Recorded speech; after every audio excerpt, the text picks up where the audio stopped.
guys, and welcome to this week's episode of Stream Squad. Once again, we've been abandoned by our team. I wouldn't say abandoned. That's a big word.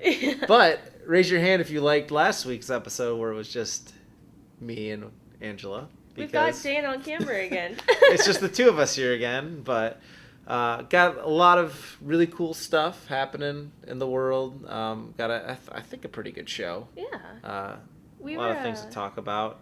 We were a little worried earlier going into the show. Speaking of, let me go ahead and put up our industry section here because what happened earlier today? Around 11:30 or so, we noticed that Facebook was just not working. Like, no one's pages were loading, no one's messages were loading, and you guys might have seen what we tweeted out earlier. Facebook and Instagram went down for about an hour and a half to 2 hours today. Unlike Friday, which was a partial outage with just the integration for streaming, today's was a complete outage. So it sounds like they're trying to upgrade a couple of systems over at Facebook, and that's what's causing it. But luckily, they got everything back up and running just in time for us to do the show. And make sure to stay tuned for later on in the show. We're actually going to talk more about those outages and general troubleshooting steps you can do for any kind of Facebook woes. Yeah. Here's the article we found there about that stuff. It's kind of crazy, you know. It was interesting where we kind of found out that Facebook was down. We're like, shoot, we should probably tell everybody that Facebook's down. It's like, all right, I'll get onto the user group and tell everybody that the Facebook's down. I'm like, that's on Facebook, so. Yeah. It's kind of like when, you know, the power goes out or something. You're like, what should I do? I guess I'll watch TV now. Wait a minute. There's no TV. So, yeah, it was just kind of crazy. Everything seems to be up and okay now, though, right? Yeah, everything's been working fine as far as I've seen. And, you know, that's just, if you guys have multiple social media accounts, we are on Facebook, Twitter, Instagram, LinkedIn, and YouTube. I always recommend making sure to follow on at least 2 platforms, so if something happens to one, we still have a way to get in touch with you guys on another in case of emergency. Yeah, and that was our plan. If Facebook wasn't up when we were looking at that, so we were going to go live on YouTube, which we haven't done much of, but it's all the same. It's all good stuff. But we're here now. We're happy to be here. What else? What else has been happening in this world? So our other 2 pieces of industry news are all about Apple. So the first thing I wanted to talk about, this has been something, you know, I've noticed in the past, most people have noticed in the past, whenever fall hits and there's a new iPhone and a new iOS, everyone's older devices seem to stop working the way they should. And of course, the rumors are that Apple's found a way to program devices to kind of crash when a new iOS comes out to force you to get the latest and greatest product, but luckily that is not the case. So there are 2 things that are causing this to happen. The first is each new iOS is larger than the one before. So the analogy I saw in an article about this is if you have a car and every year you put a new moving box into the car, eventually you're not going to have room to put any more boxes, but it doesn't mean the car shrunk or the car is having a fault. And the same thing is what's happening with the iOS. iOS 11 is much bigger than iOS 10, so for users who have minimal space, that's slowing your phone down. The other thing that causes this to happen each year is apps are always upgrading to take advantage of the new features for the new iOS. A lot of times those cause battery draining activities because they're running in the background. Again, larger files, so not only is your iOS taking up room, but your apps are taking up more room, and the apps are also more powerful, so they're causing a greater strain as well. So it's not Apple that's causing your old phones or old iPads to crash. It's just everything upgrading at the same time makes it so noticeable that something is slowed down that it seems like it's a malfunction, but it's really not. That makes a lot of sense. You know, I'm not saying I'm a conspiracy theorist or anything and thinking that Apple was doing that.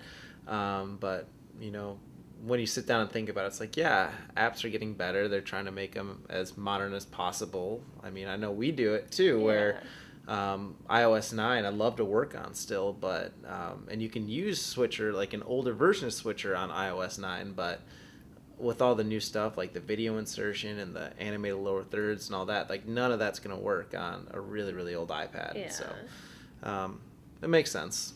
Yeah, so keep that in mind. Speaking before of you apps, raise your pitchforks up to Yeah. Apple.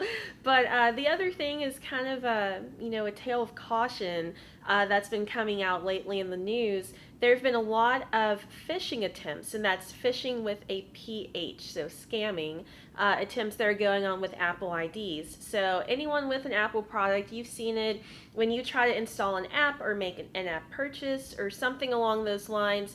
You get the little box that pops up that says to type in the email address for your Apple ID, type in the password, and then authenticates you to download the app or, purchase whatever it is.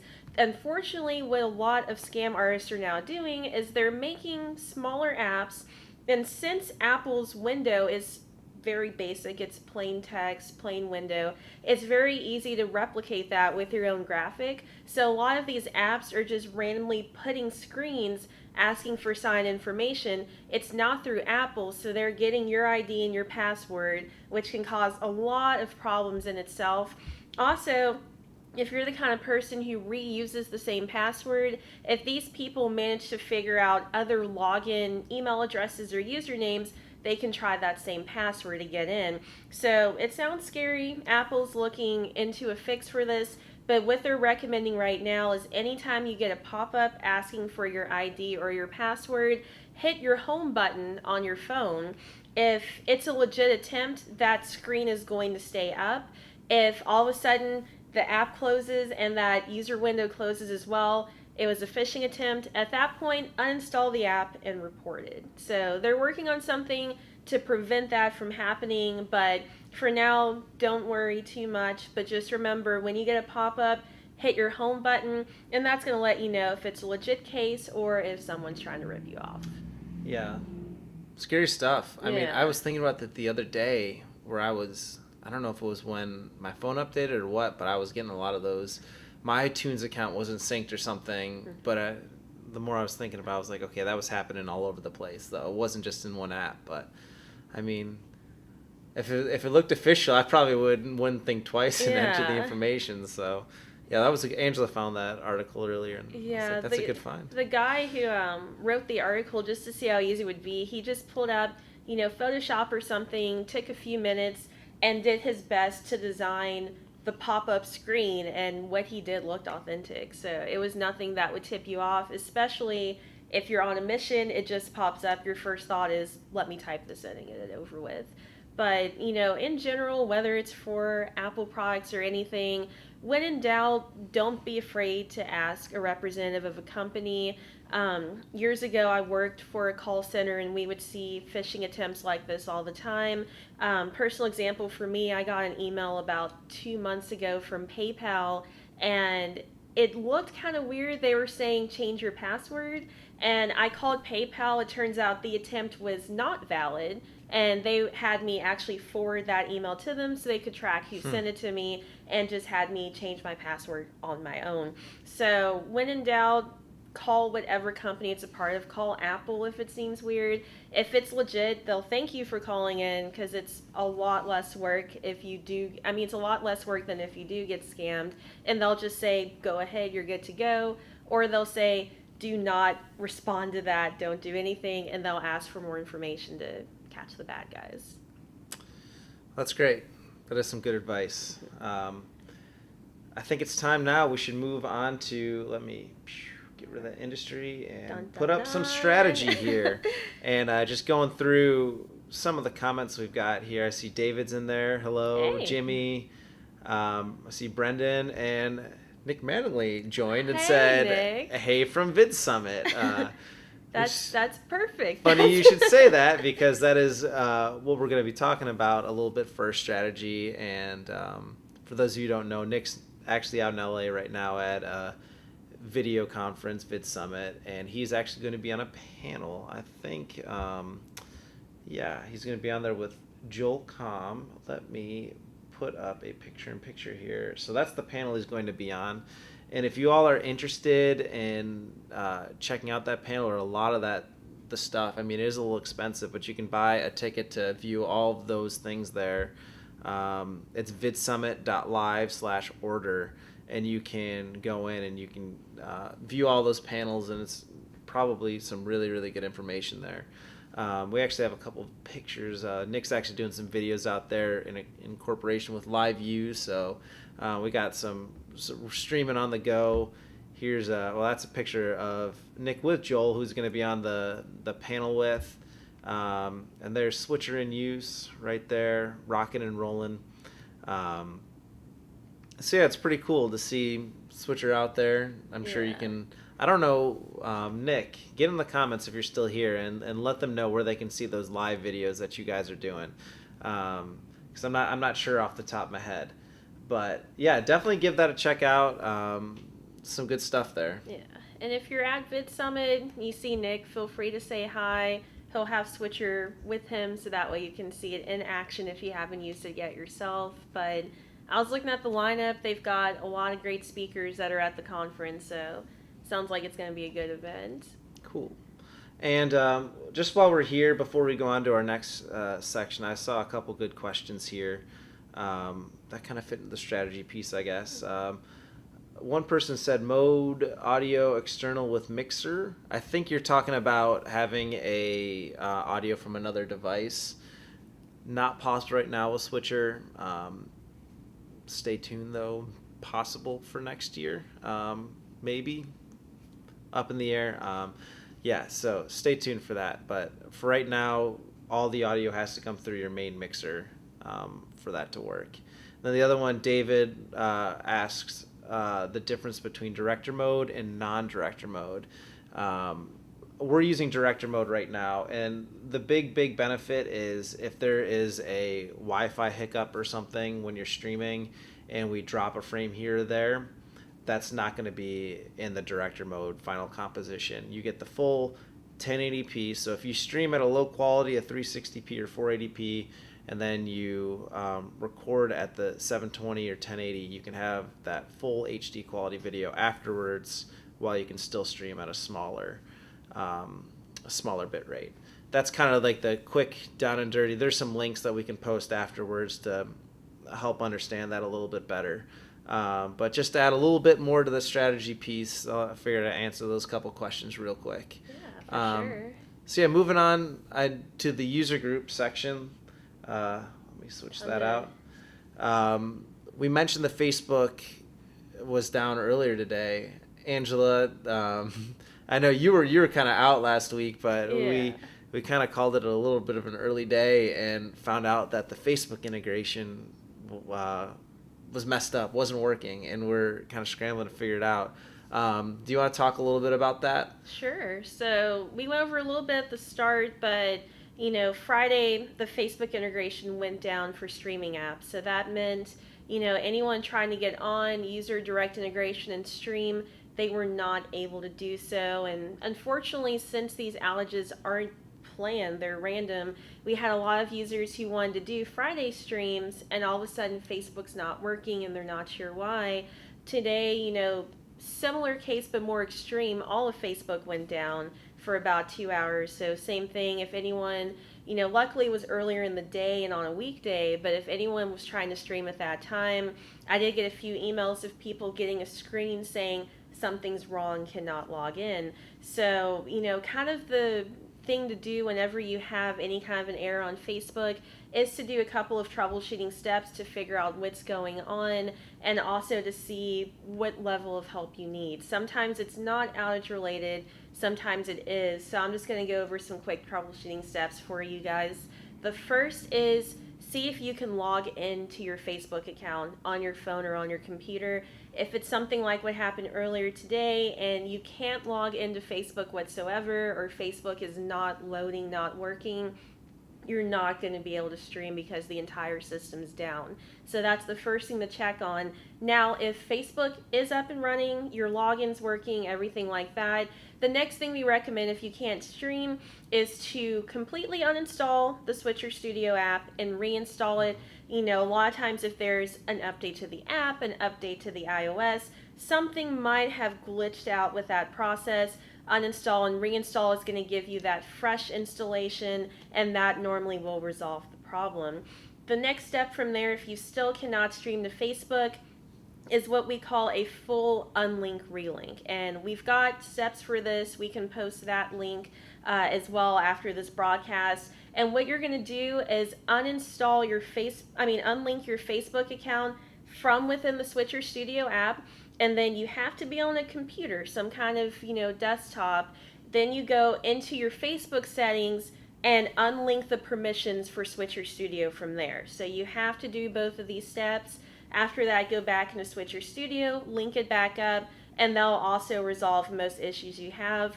Altogether, that takes about 3 to 5 minutes. It's not as complicated as it seems, but whether it's an error streaming, whether it's an issue finding a group or a page to stream to, anything like that, that'll normally resolve the issue. So let's say you've done the unlink relink, you've uninstalled, reinstalled, Facebook's up, and it still won't work. Now it's time to see where the issue is coming from, and usually at this point we see a networking issue. So what we recommend at this point is to try to connect to a mobile hotspot or move to a different section of the building or a different building and connect to a different Wi-Fi network. If it works, then we know the issue is your Wi-Fi system, and we've got, some troubleshooting guides for that to get your Wi-Fi able to run, a Switcher Studio stream. If you continue having the same problem when you're at a different location on a different wireless network, a lot of times that's when we'll, help you out from the support team and get log files and stuff like that to see what within the app or what within your device is causing the issue. That's pretty rare to have happen. I see that once every few months. Normally, if you do the uninstall, reinstall, if you do the unlink, relink, and if your Wi-Fi is adequate for streaming, you're not going to have any issues. And those are the quickest ways to fix it. That's what both Dan and I recommend to anyone who writes in for support, to do those steps first. And again, remember, with these outages, if Facebook is down, Switcher Studio Facebook streaming is not going to happen, as well as streaming on any other platform, just since their main hub is down.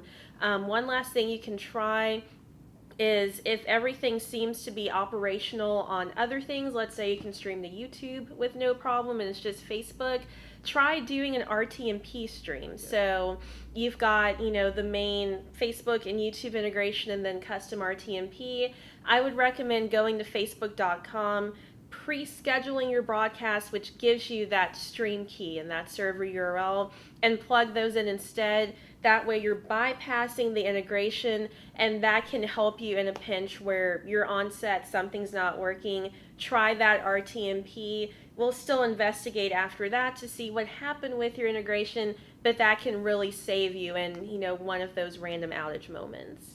Yeah, and I've got to say,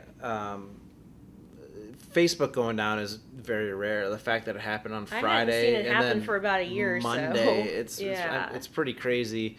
And even still, it's very rare that you will have to go as far as to, unlink your account or uninstall Switcher and reinstall it. Like, we have thousands upon thousands of streams that go out every day, and, almost all of them go off without a hitch. Every once in a while, someone will run into that problem, and that is great advice that Angela was saying. If you follow those steps, that's the quickest way to get back on track. Yeah. So, last little bit. You want to talk about something that was made with Switcher? Sure. So before we show it, as we mentioned on every broadcast, we do a Made with Switcher segment. And the way we find these often, there are two ways to do it. A, make sure to use the hashtag MadeWithSwitcher when you're posting a video on Facebook or Twitter or Instagram. We do look at that tag and see what you guys are posting. But also make sure to join our user group. And you can do that by going to our Facebook page where you're watching this right now. Click on Groups from the menu, and it'll take you to the Switcher Studio Enthusiast page. Or just click on, type in Switcher Studio Enthusiast into your search bar, and you can get it from there. Inside this group, people share videos they've created all the time. They also share tips and tricks They ask questions. We're getting to about 850 members, so it's still growing super quick. But it also, increases the chance that we're going to see this video and share it out. This is an example of one from a week ago from the Tulsa Ballet Company. And what they did is for World Ballet Day, they did a 2.5-hour Q&A broadcast that was laced in with views of different rehearsals. So they were showing different dance studios in their building. They even had a stage rehearsal with some dancers on stage, and we've got some of that playing right now. And they were able to skip around a little bit, show you some of the other pieces. Yeah.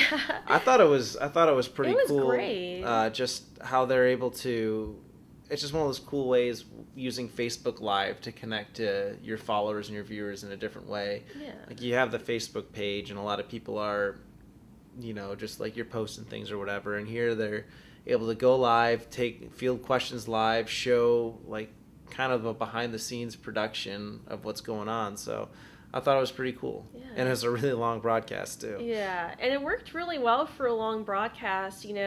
Normally if you hear 2.5-hour Q&A, you think most people are probably not going to stay tuned in, but by them showing a lot of the dancing, a lot of the rehearsals, that helped to keep people engaged. It wasn't just two people talking back and forth. There was a lot of other things going on that were relevant to the Q&A, and they got a ton of views on this broadcast. So, special thanks to Ryan, who gave us permission to use the video, and to Tulsa Ballet for using Switcher Studio. But this is just another example of what can be made by using Switcher Studio for your broadcasts. So very good. I think that's just about all the time we've got for now. We appreciate every single one of you all tuning in, hanging out with us for a little bit every Wednesday.